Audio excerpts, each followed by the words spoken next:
Hello everyone, this is Marshall Official. Welcome back to another video.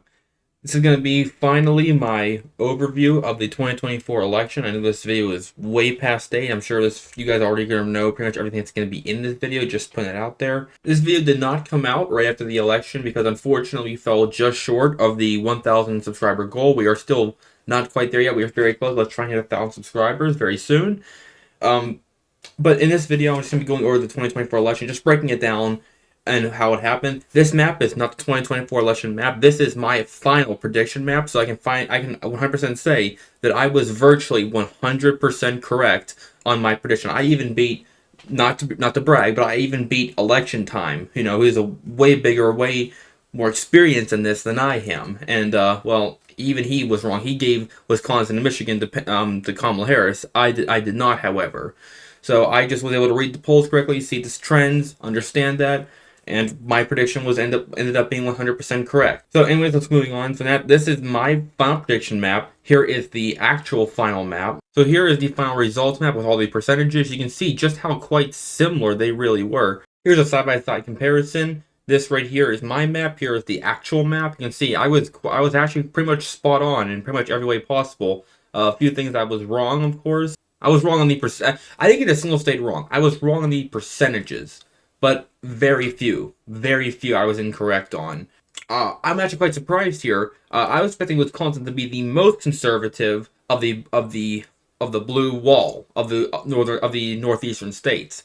But it was not. And in fact, it was the closest. In fact, Donald Trump won Pennsylvania by nearly 2 percentage points. Overall, so finally, you can just see now how Donald Trump was able to take every single one of the background states. So he took Georgia, Arizona, Nevada, Wisconsin, Michigan, and Pennsylvania.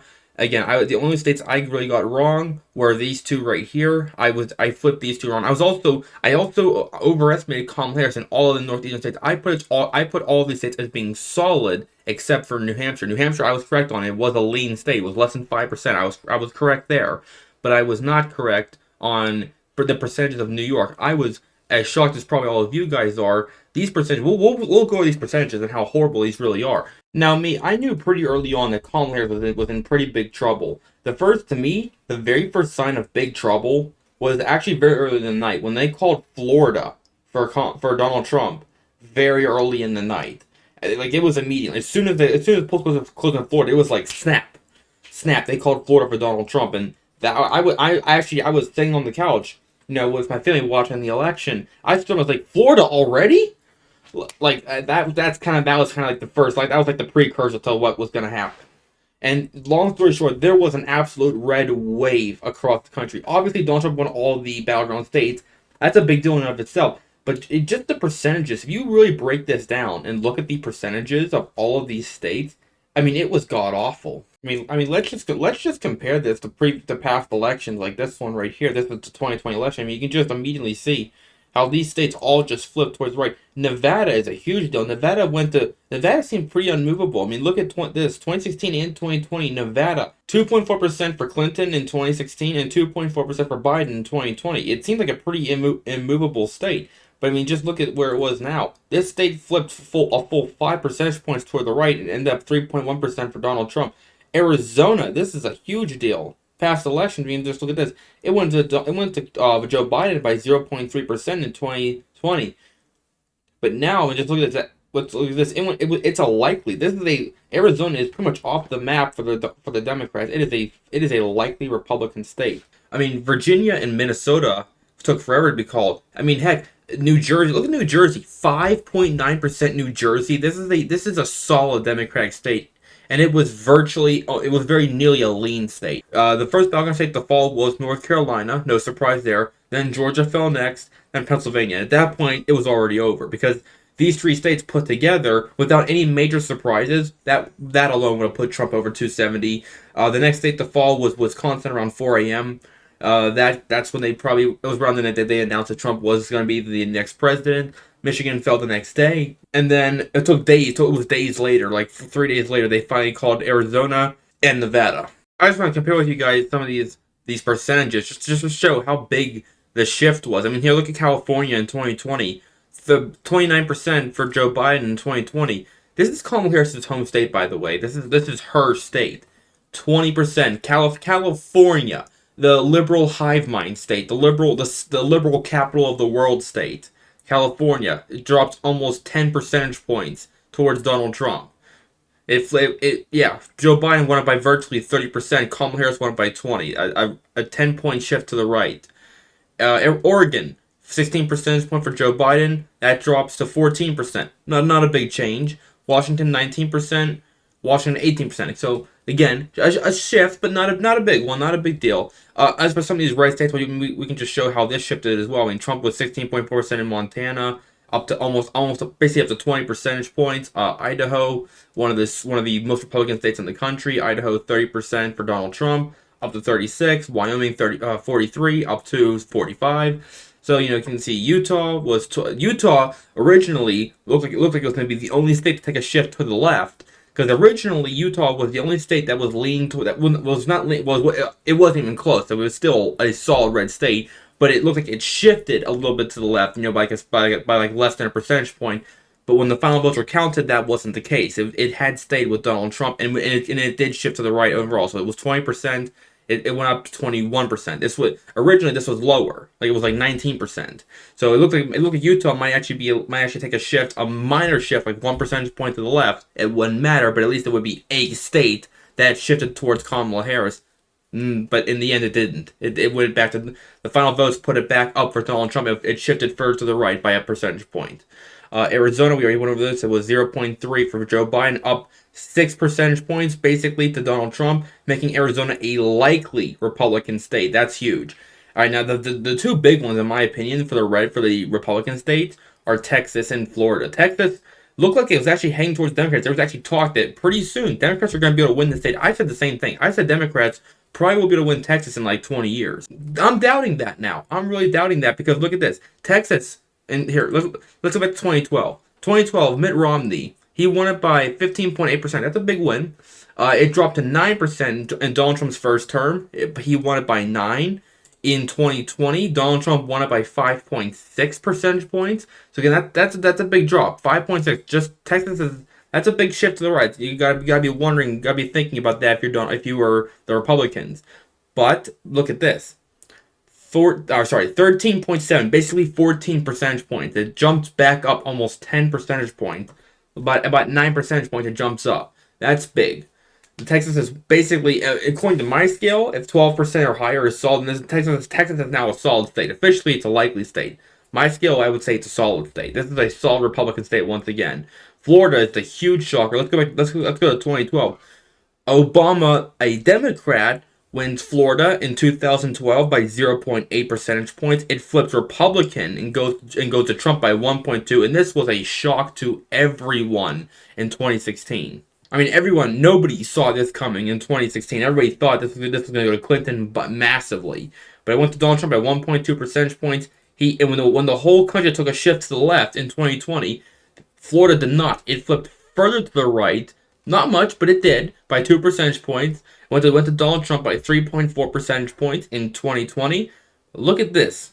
I just kind of spoiled it. I told you how Florida was called almost immediately. As soon as polls closed in Florida, they called it, and I was shocked. 13 percentage points for Donald Trump in Florida. This is a solid red state now. That just shows that is a basic. That's as good as an example of the red wave I can give you guys. Georgia, 2020, 0.2% for 0.2 for Biden. Look at this, 2 percentage points for Donald Trump, a 3-point gain.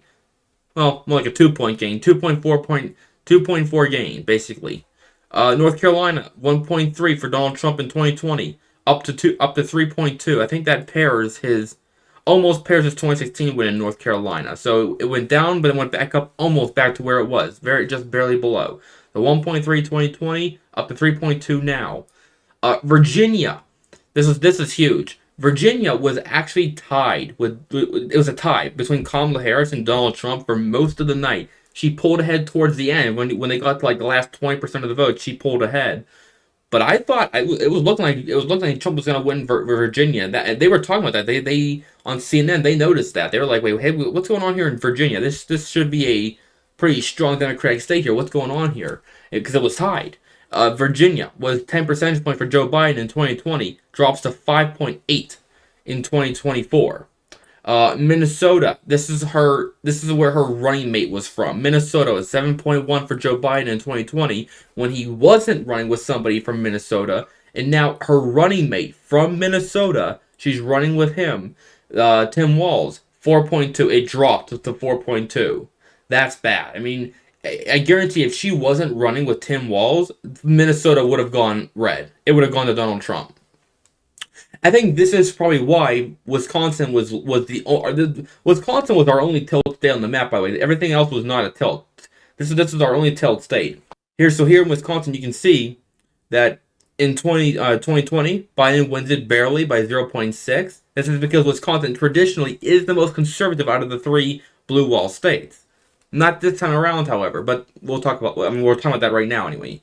So Trump wins by 0.6, or sorry, 0.86. This is the only state I actually kind of got wrong, or well, you know what I mean. Out of the battleground states, it's the only one where like, I was kind of shocked. I should say I was wrong on more than that, but I was shocked about this one because I thought for sure Michigan would be the most liberal. I mean, it always is. And just look at this: 2020, Biden wins it by almost 3 percentage points. Michigan was won by almost three. It goes now it's 1.4 for Trump in 2020. Oh, sorry, 2024. So so I thought, if I thought Michigan was going to be a tilt state, Wisconsin was going to be a lean state. It was obviously reversed. So Michigan was more conservative. That was a shock to me. In fact, Michigan was a huge shock to me throughout the night. I mean, throughout the night, Michigan was up by like 7 percentage point for Donald Trump. Like that was big. Obviously, it came down, but he maintained his lead and he won it by a lean margin. Pennsylvania, the key state to the whole election, as they always called it, Biden won it by 1.2 in 2020. Donald Trump went up by 1.7 in 2024. So that's about a 2.5% lean towards the right. And then you can just go through all these northeast. These northeast states kind of just shocked the heck out of me. Look at North. We'll only look at New York because that's the big one. But whatever. I already showed you New Jersey. New Jersey was the biggest shocker. 5.9 down from 15.9. A 10-point lean to the right. That's huge. This state doing. There are a lot of these Democratic states that if they shift by the same margin that they did this time in 2028, they'll turn red. New York was 23 percentage point for Joe Biden in 2020, drops down to just 12. Do that again, this day will almost turn red. Here's a decent map right here. You can see this map. You can see this map shows pretty well. I mean, it's a very simple map, but it shows you how all these states shifted massively to the right. I mean, every single state, not all of them are massive, but they all did shift to the right. There's not a single state that did not shift to the right. Then that's big. Like that's a big deal. The smallest difference is up here in Washington. This one did not change a whole lot. It's a very tiny, like almost like a dot, but it's a red arrow. I can't zoom it in, but like that. This map very simply explains what happened. Let's talk about the national farm results as well. You can see the popular vote final result was Donald Trump would win by a plus 1.5% margin, just shy. The overall was just short of 50 percentage points, so he nearly won half the country. He fell just barely short of that, but he did beat Kamala Harris in the popular vote by 1.5%. That was huge in of itself. This is the first time Republicans have done that since I think 2004. So that's a huge deal right there. The Republicans never win the popular vote. They won by 1.5 percentage points. This time the RCP average was wrong because they expected Harris to take it by 0.1, but Donald Trump ended up winning it. That's huge. That's a big deal. So there you go, guys. That is the popular vote right there, and that is the whole election. That is the breakdown of every single state in this election. That is the breakdown of how the election turned out, and that is the breakdown of how Donald Trump swept the whole country in a massive red wave. And I was 100% correct, virtually 100% correct in my prediction for this election.